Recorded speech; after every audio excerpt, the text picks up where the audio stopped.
What's going on, Port fans? Welcome back to another video on the channel, and today we're going to be talking about Port Adelaide and Fremantle in the Community Series game that happened at Alberton Oval on Friday night. This is going to be a bit of things I learnt from the game and a tune-up ready for round one, which is only 2 weeks away, which is pretty exciting. It's starting to really settle in now that footy is here, and especially after watching the game last night, it definitely sort of sunk in that footy's now arrived, and I'm very much excited and keen to see what we can produce in 2024. Overall, the hit out winning by 39 points, which was a great result in front of the faithful at Alberton, a packed Alberton Oval under the lights, which was fantastic in itself.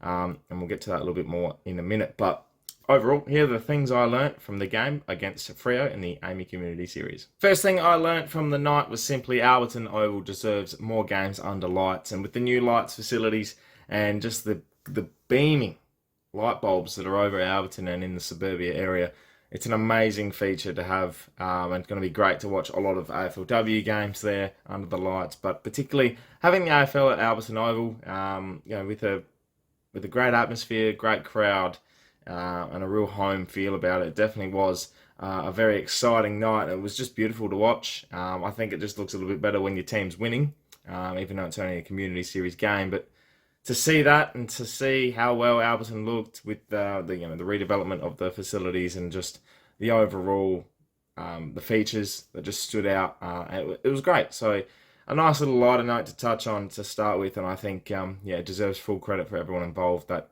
to get to this point where Alberton is in its modern feature, but also retaining some of that history and rich look about it. I definitely think it deserves a lot of credit, and full credit to everyone involved, because it was a sensational looking game to watch, even though some parts of it weren't that great in terms of on the ground. Overall though, the spectacle was phenomenal. The next thing I learnt was our mid-tier players are looking to stand up and take it to the next level this year. And then in this game in particular, I'm talking Jackson Mead had 21 touches. Kane Farrell looked great defensively, having 22 touches. You look at Ryan Burton, he had 30 touches for the night. He was great. 25 of those were kicks. And just looked unbelievable. Had 623 metres gained as well. You know, those players are really standing up. I look at here as well, and I've got the stats up in front of me. Jace Burgoyne had 20 himself and looked great running around. Jed McEntee, like a lot of people wrote him off. He's roaming about, kicking a goal, having 15 touches. If he's doing that for the day, he's having 4 tackles as well. You know, his pressure forward and his pressure status is going to be so crucial, and especially with SPP out, I think Jed's got that spot to lose at the moment.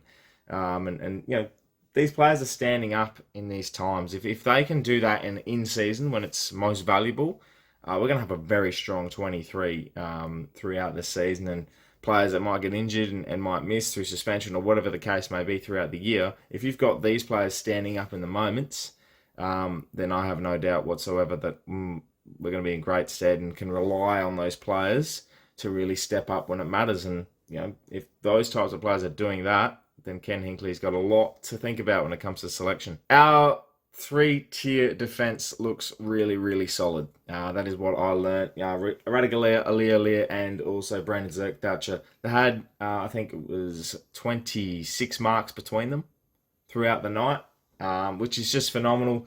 They're winning their one-on-one contests as a defensive unit. Yeah, we're only playing Freo, and they don't have the greatest of forward lines, but they were really potent at stages, Freo, and they were looking to drive it inside 50 quite nicely, and they were lowering their eyes and everything like that. So for those three to stand up, I look at Miles Bergman as well. He had only 11 touches, but he still had the 6 marks and was roaming about and looking fantastic. So our defensive unit looks really solid. And I'm really looking forward to how they mix, especially when it gets to the top end forward lines that you'll definitely come up against. But I think those three look really good and really solid, and gives you a lot of composure of how well, when it goes down there, they're able to work well with each other. I think Brandon Zerk-Thatcher was able to push up the ground. I think at one stage he had a set shot on goal.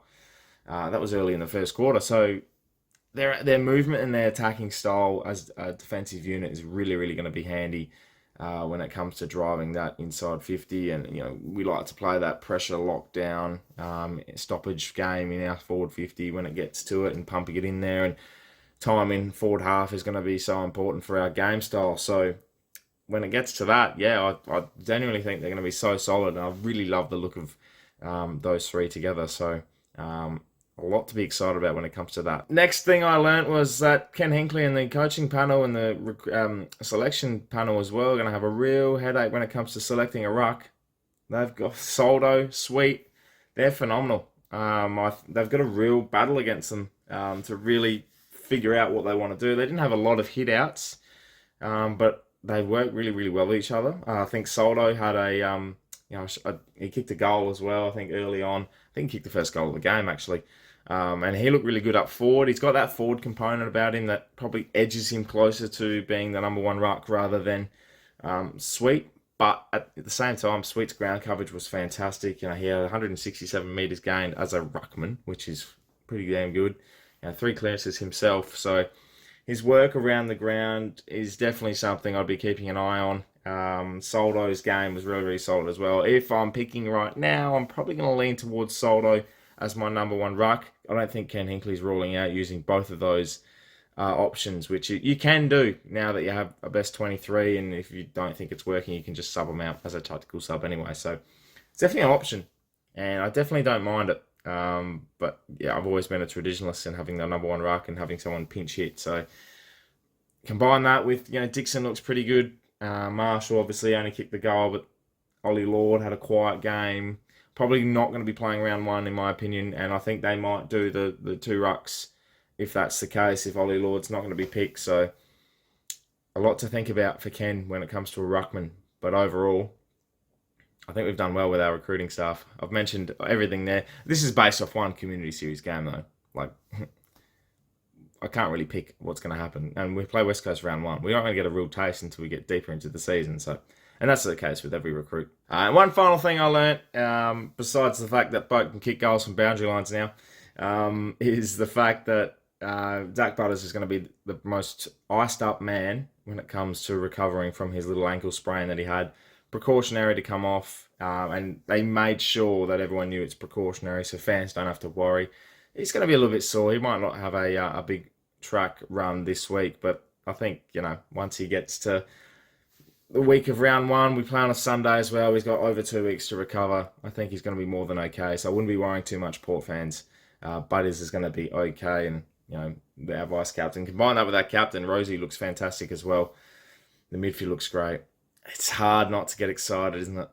Damn it. Stupid hope. Overall, Port fans, let me know what you thought about the Community Series game. A lot to take out, a lot to be excited about. Happy we got a win, because winning is just a great mentality to have, and coming into round one, it's probably your best medicine. Obviously, last year we didn't do that and ended up being Brisbane by 10 goals. So you can't really pick and choose what you do when it comes to winning and losing. But I think we're in a really good stead at the moment, and quiet achievers, which I kind of like. We've just let the footy talking, not a lot coming out of the camp. It's just been, we're ready.